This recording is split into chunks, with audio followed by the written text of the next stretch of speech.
안녕하세요. ITM 모바일 라이브 운영 중인 루이시스입니다. 자, 오늘 CC9 프로 리뷰 두 번째, 이 성능에 대한 리뷰인데요. 앞선 개봉기에서 말씀을 드렸다시피 이 샤오미 CC9 프로의 디자인은 자사의 플래그십들도 날려버릴 정도로 멋진 녀석입니다. 자, 그렇지만 스마트폰 성능의 핵심이 되는 AP 같은 경우에는 플래그십이 아닌 스냅드래곤 730G라는 미드레인지 AP를 탑재를 하면서 그리 큰 기대를 하기 힘든 것도 사실일 텐데요. 더군다나 얼마 전 제가 리뷰를 했던 오포의 리얼미 X2, 그 스마트폰 역시도 스냅드래곤 730G라는 AP를 탑재를 했었는데 세간의 평가와는 다르게 홍미노트 8 프로에 탑재된 미디어텍의 헬리오 G90T에 비해서도 꽤 부족한 성능으로 보여서 실망감을 넘어선 배신감까지 느끼기도 했었습니다. 자, 리얼미 X2에서 너무 실망을 해서 그런 걸까요? 이 CC9 프로에 탑재된 스냅드래곤 730G, 자, 리얼미 X2와 같은 AP임에도 CC9 프로에서는 조금 더 나은 느낌을 받고 있는데요. 이 리뷰는 제 블로그에도 포스팅되어 있고요. 텍스트와 사진이 좋으신 분들은 제 블로그를 통해서 봐주시는 것도 좋을 겁니다. 자, 많은 스마트폰들을 리뷰를 하고 있지만 저 또한 안드로이드 스마트폰 AP로는 퀄컴의 스냅드래곤을 가장 선호합니다.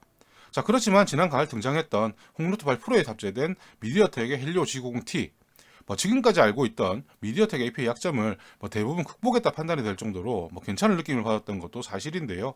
그 덕분인지 해외에서 헬리오 G90T의 경쟁 AP라 평가를 받던 이 스냅드래곤 730G를 오포의 리얼미 X를 통해서 테스트와 실사용해보면서 같은 급에서 오히려 스냅드래곤이 미디어텍에 비해서 밀린다는 느낌까지 받기도 했었습니다.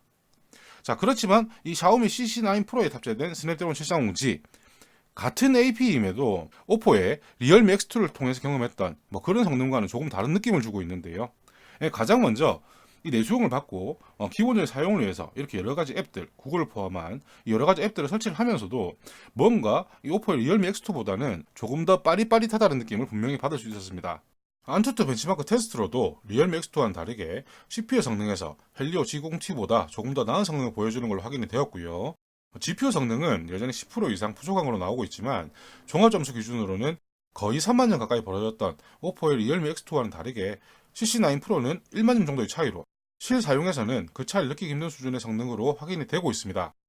물론 그렇다 하더라도 미드레인지 AP인 만큼 현재 퀄컴의 플래그십 AP인 스냅드래곤 855와는 CPU 성능에서는 아무래도 큰 차이를 보일 수밖에 없는데요.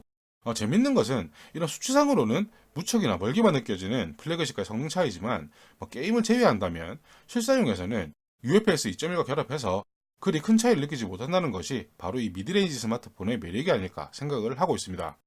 자, 그리고 CPU 성능과 아울러서 이 GPU 성능, 리얼미 X2에 탑재된 스냅드래곤 730G와 그 성능이 조금 다른 것 같습니다. 긱벤치로 테스트를 해봤는데요. 긱벤치는 테스트 항목이 많아서 테스트 결과는 제 블로그에만 공개가 되어 있고요. 리얼미 X2의 스냅드래곤 730G, 거기에 탑재되었던 아드레노 618은 거의 대부분의 항목에서 헬리오 G90T에 비해서 부족한 모습을 보여서 큰 실망을 하기도 했었는데요. 이 샤오미 CC9 프로에 탑재된 같은 AP의 아드레노 618, 자, 홍노트 8 프로에 비해서 로우 레벨 테스트에서는 차이가 꽤 나는 항목들도 있지만 대부분의 항목에서 비슷하거나 조금 더 나은 성능을 보이는 항목들이 많다는 걸 확인할 수가 있었습니다. 아무래도 이 펌웨어의 최적화에서 오는 차이라고 생각을 해야 할 텐데요. 우리나라에서는 샤오미의 MIUI가 불편하다고 외면을 받고 있지만 AOSP 수준을 제외한 제조사 커스텀 안드로이드 중에서는 이 MIUI가 최소한 세 손가락 안에는 들어간다고 봐야 하는 펌웨어인 만큼 AP 성능 최적화에서도 후발주자들을 앞선다고 생각을 해야 할 수도 있겠죠. 자, 그렇지만 이 정도 성능 차이임에도 리뷰 시에 테스트 기준으로 삼고 있는 모바일 배틀그라운드에서는 최대 60프레임 설정인 극한 옵션이 활성화되지는 않고 있고요. 자, 홍노트 8 프로 또한 이 60프레임이 안정적으로 구동이 되는 건 아니었지만 직접 실사용 비교를 해볼 수 없다는 점은 조금 아쉬움으로 남습니다. 자, 울트라 옵션으로 비교를 하면 어떻게 되느냐 하는 분들도 계셨는데요. 제가 이전에 리뷰했던 홍미노트 8 프로가 극한 옵션으로도 평균 52프레임 정도로 기록할 정도인데 최대 40프레임인 울트라로 비교를 한다 한들 배터리 소모율 외에는 전혀 의미가 없을 거라 봐서 아무래도 이 AP에 따른 게임 옵션의 차이도 분명히 존재를 하는 게 아닌가 그렇게 생각을 할 수가 있을 것 같습니다. 자, 이렇게 기본적인 테스트를 위해서 앱을 설치하고 핸들링을 해본 소감으로는 이 CC9 프로는 홍노트 8 프로에 비해서 성능면에서는 그리 큰 차이를 느끼지를 못하는 기기입니다. 자, 그래서 성능상으로는 큰 차이를 느끼지 못한다 하더라도 절대적으로 우세할 수밖에 없는 부분이 바로 전성비인데요. 지금 보시는 표에서와 같이 같은 안투투 벤치마크 실행을 했음에도 배터리 소모율이 거의 40% 이상 차이가 나고 있는 상황이고요. 아무래도 이는 12나노미터와 8나노미터의 공정 차이에서 나오는 결과일 테고 약간의 성능 차이가 있다고는 하지만 실사용에서 체감하기에는 무리가 있는 수준.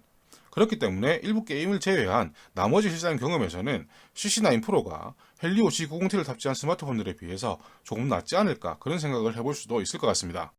자, 그렇지만 이 AP의 전성비는 나무랄 데 없어 보이지만 이 동영상 재생 테스트로는 물리적인 배터리 용량만큼의 재생 시간이 나오지는 못하고 있습니다. 4000mAh의 배터리를 가진 K20 프로의 재생 시간과 비교를 해봤는데요. 디스플레이 크기에서 약간의 차이가 있다고는 하지만 아몰레드의 특성상 그 차이가 크지 않아야 함에도 낮은 밝기에서는 배터리 용량이 30%나 부족한 K20 프로에 비해서도 이 CC9 프로의 재생 시간이 부족하다는 점은 이 디스플레이 자체에서 배터리 소모가 그만큼 많다는 걸 반증하는 결과가 아닐까 생각할 수 있습니다. 자, 화면 색상 표현이나 밝기, 사용상에 전혀 문제를 느끼지는 못하고 있지만 이런 차이가 발생을 한다는 건 아무래도 이 CC9 프로에 탑재된 중국산 아몰레드의 기술력 부족이라 생각을 해야 할 수도 있을 것 같습니다. 자, 그리고 중국 스마트폰 제조사들의 소리 없는 전쟁 중에 하나가 바로 이 충전 속도 경쟁인데요. 샤오미 또한 내년에는 최대 100W의 충전을 도입하겠다고 이미 밝히기도 했지만 CC9 프로는 최대 30W의 효율로 충전이 가능하다고 발표가 되었습니다. 자, 번들 충전기 사용 시에는 충전 애니메이션은 미9과 동일하고요. 전압 또한 비슷한 수준으로 보이지만 전류가 조금 더 높은 그런 상태로 충전이 되고 있고요. 자, 그렇지만 미9과 차이점이라면 아쉽게도 이 CC9 프로 같은 경우에는 아직까지 PPS 충전 지원을 하고 있지는 않습니다. PPS 충전기나 퀄컴 킥제 3.0 충전기 모두 번들 충전기보다는 전압과 전류 모두 조금은 부족한 상태로 충전이 진행이 되게 되는데요. 충전 시간은 번들 충전기 사용 시에는 방전된 상태에서 1시간 5분 정도 만에 완충이 되어버려서 배터리 용량 대비 충전 효율은 지금까지 발표된 샤오미 스마트폰들 중에서는 최고가 아닐까 생각이 되고요. 그렇지만 저 번들 충전기는 아직 중국 전용 플러그를 가지고 있어서 우리나라에서 사용하기에는 아쉬움이 조금 있죠. 그렇다 하더라도 이 PPS나 또 퀄컴 킥차 3.0 모두 번들 충전기에 비해서는 2배에 달하는 충전시간 소요가 되고 있기 때문에 빠른 충전이 필요한 분들은 좀 번거롭더라도 순정 충전기를 추가로 구매해서 사용하는 방법 외에는 없을 듯 합니다. 자, 지난번 리얼미 X2 리뷰를 하면서도 곳곳에서 드러났을 테지만 이 스냅드래곤 740G에 대한 실망감이 무척이나 컸었는데요. 꼭 믿는 도끼에 발등에 찍힌 그런 느낌이었습니다. 자, 그렇지만 이 CC9 프로를 통해서 스냅드래곤 740G를 다시 만나보니까 그때의 실망감 많이 희석이 되고 있고요. 홍노트 8 프로의 헬리오 G90T에 비해서도 단점보다는 장점이 더 눈에 띄고 있습니다. 아무래도 비슷한 성능이라면 배터리가 오래가는 게 가장 훌륭한 장점이 될 테니까 말이죠.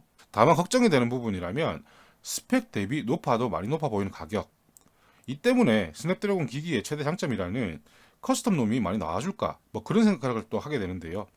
저는 순정 제향이라서 이 MIUI만으로도 충분하지만 커스텀 롬 때문에 샤오미를 선호하는 많은 분들에게는 아쉬운 기기가 될 수도 있을 듯 합니다. 일단 성능은 이 정도면 충분하다 보여지는데요. 이 최대 1억 화소의 카메라가 이 높은 몸값을 제대로 커버해줄 만큼의 성능인지는 조만간 또 살펴볼 수 있도록 하겠습니다. 그럼 오늘 여기서 마칠게요. 감사합니다.